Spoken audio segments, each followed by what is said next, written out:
Well, hi folks, here we're going to have a look at using this method of completing the square to solve a couple of quadratic equations.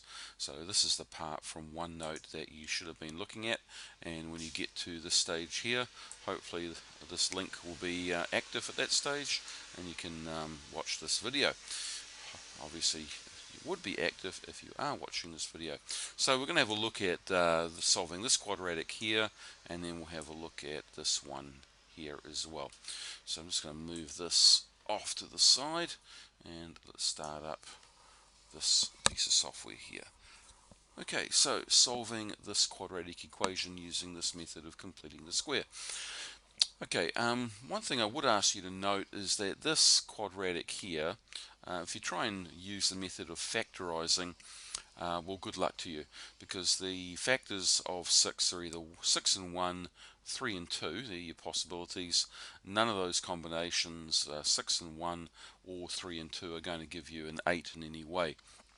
So we can't really solve it by factorizing. So what about this method of completing the square? How does that work in practice? So what we're going to do is rely on this idea again that if you have a quadratic, let's just use the x squared variable here, or x variable, plus 2ax plus a squared, where a is a constant, that can be written as x plus a all squared. And you can verify that by expanding that right side and you would get this left side. So what we're going to do is try and write a quadratic in this form so we can then write it as a completed square. So how do we do that? Well, what we're going to do is we're just going to focus on the first two terms. Excuse me there, just get rid of that. Tidy that up a bit. And so I'm going to move this constant to the other side. What we want to do is I want to have a look at this coefficient that's in front of the x term here, this 2a. So we can see there that 2a is equal to 8. So that means that the a would equal 4. So in this one here, if 2a is that 8 in this particular case, well, a would be 4. So what I want to do is I want to add 4 squared, a squared, to that side, and to keep things balanced then I also need to add, well, 4 squared would be 16 to the other side. Now why am I leaving it as 4 squared rather than 16? Because if you leave it as 4 squared, it's easy to see what a is and what goes into this bracket here. So this left hand side can now be written as m plus 4 all squared, and the other side here would be 22. Okay, so we've partially finished this. We've achieved the goal of writing a perfect square here equal to something. Now, yes, we didn't use the 6 in the process of writing it as a perfect square, and that's completely normal. We're going to be only using the first two terms here, and then adding another part in here, and we're keeping balance on the other side by adding that same amount, okay, in this method. So what do we do from this stage? Well, we can now get rid of the square by taking the positive and negative square root of 22. And then let's move that plus 4 to the other side. So we could write the answer like this, subtracting 4, or you could write it as negative 4 plus or minus root 22. And this particular way of setting it out, the answer I mean, is probably the one that you'll see in the back of the book when you look at solutions. They tend to put the constant first and this root one, this root part, as the second part here. Sometimes this is called the surd part. Surds are a technical term for roots.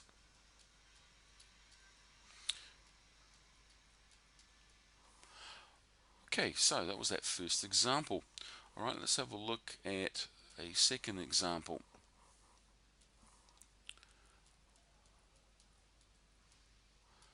Now, as you'll be well and truly aware, not all quadratics have the coefficient of the square term as a 1.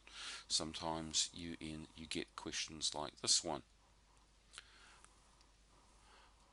Okay, so 3m squared plus 24m plus 45 equals 0. Okay, so what do we do in this case? Well, this pattern here, this one here I'm referring to, relies on the fact that the coefficient of the square term was 1. So what we need to make this coefficient of the m squared term 1. So how do we do that? Well, we're going to divide everything by 3. So I'm going to divide that by 3. 24m divided by 3 would be 8m, and I'm going to move the 45 over to the other side and divide that by 3. Now in this case, once again, we can see here that the 2a, the coefficient of the middle term, is equal to 8, so a once again is 4. A is not always 4, it does depend on what this coefficient is.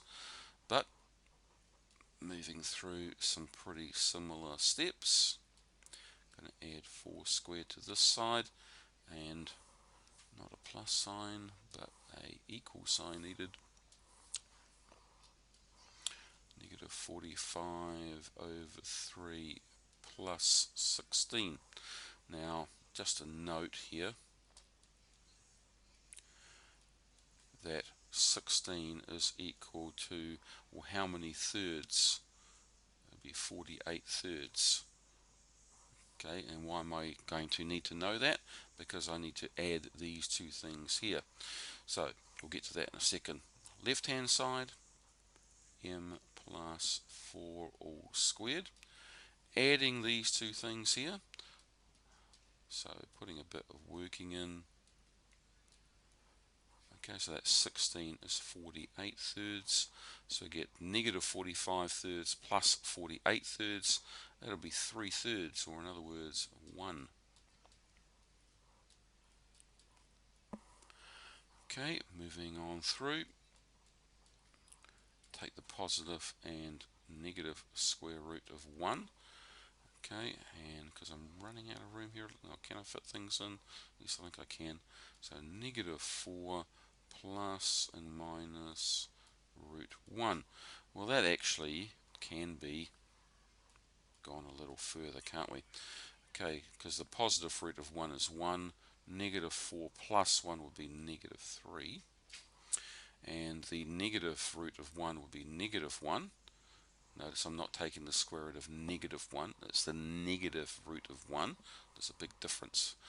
Okay, so that's going to be negative 1. So minus 4 minus 1, negative 5.